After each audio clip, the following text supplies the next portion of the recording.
If you've ever watched the movie Raiders of the Lost Ark, Indiana Jones let us know in no uncertain terms that he hated snakes. Well, I hate snakes too. And a lot of them may not even be alive. And some of those ones we're going to talk about today are those ones that aren't alive, but they could sure make a difference in how you ride.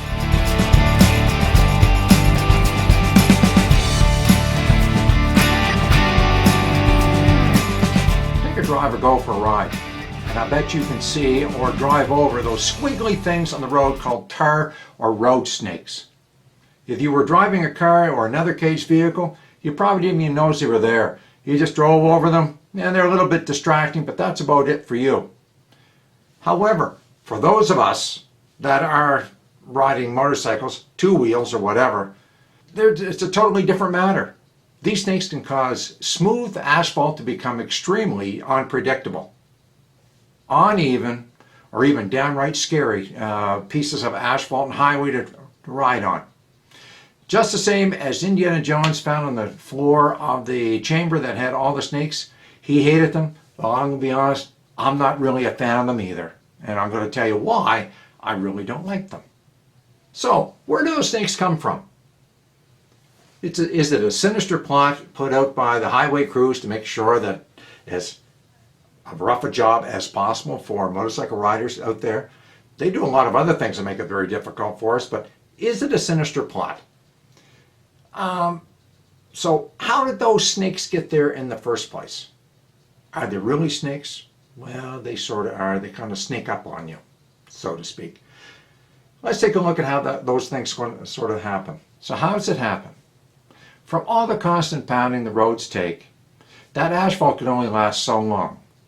With all the truck traffic, all the car traffic traveling over thousands and thousands and thousands and thousands and even more thousands of vehicles going over, that asphalt is bound to start to take a real hit and a real pounding.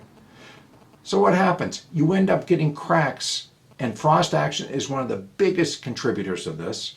So those cracks form. So what do? You don't want the water to go down inside of it during the wintertime, which when it freezes causes the asphalt to crack even more and even start those potholes. So what do? You start to say, what can I do to fill those in? And that's where the tar comes in. So a big part of the reason why those tar snakes are inconsistent has to do with the weather. And here in the northern climates of, and I'm in the Ottawa, Ontario, Canada region, and anywhere in the northern climes, if you're in the States, Michigan, North Dakota, Montana, whatever, or in Canada, you're in Saskatchewan, Alberta, Nova Scotia, Quebec, just about anywhere, you'll find that during the winter months, things happen to the road, and a lot of that has to do with the weather changing back and forth from either freezing or it is above freezing and so on. So what happens to those in the wintertime is those tar snakes sort of harden up. But in the summertime, they become almost like a gooey mess. And when you ride over it when it's a gooey mess, that's when you find it becomes very slippery. And if you add water to it in the rain, it becomes even more slippery and it becomes extremely difficult to ride over. So, in some cases, just take a look at this particular instance. After a winter, sometimes when that hardens, it actually contracts, and when a snowplow goes over it, it pulls it out. Take a look at what happened here. This is one of the main thoroughfares in the city of Ottawa, and they filled in with tar snakes down the middle. But over a winter, it was pulled out, and look what occurred here. You've got nothing but big cracks in the middle, and when you try to cross over it, and I'll show you just like this, it's wide enough to put your wheel in it, which can really cause damage if you're not looking. So tar snakes really do make a difference to how the road is. So what can we do when we ride these snakes? Tar snakes or road snakes are usually found on secondary roads. You know, the ones we have plenty of curves in that we like to ride on, not so much the main roads, but those nice ones that we go for. Number one, tar snakes tend to be placed in a road in clusters. And take a look at this. So you can scan the road ahead and note their presence. Slow down, reduce your speed. Keep in mind the road conditions have changed. So approach them like you would any other obstacle on the road. So if the road conditions have changed from what you used to, assess it. Find out what it's like. What way are those snakes going? Number 2, the use of throttle and brakes should be done in a gradual, slow, and smooth way. If you don't, you might find you have a few problems here and give you a little bit of a thrill that you didn't expect you're going to get. Number 3, try to ride over the snakes at a 90-degree angle if you can. That's the ones that go across the road.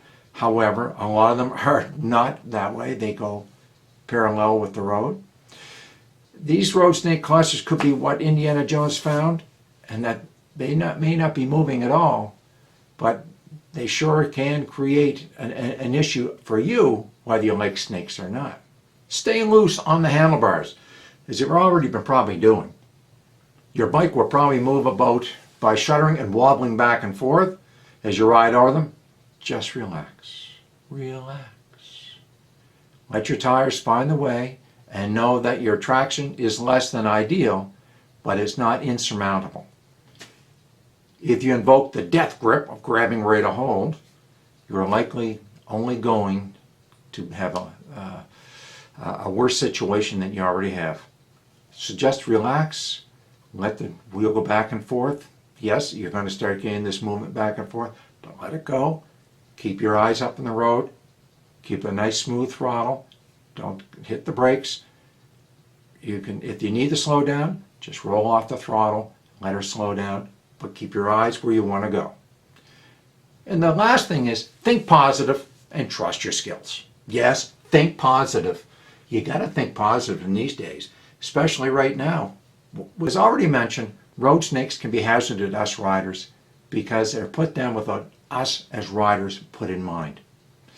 If you had to ride on the roads that have tar snakes, you should be prepared because you're riding skilled, you're riding smart, and you're going to ride safe.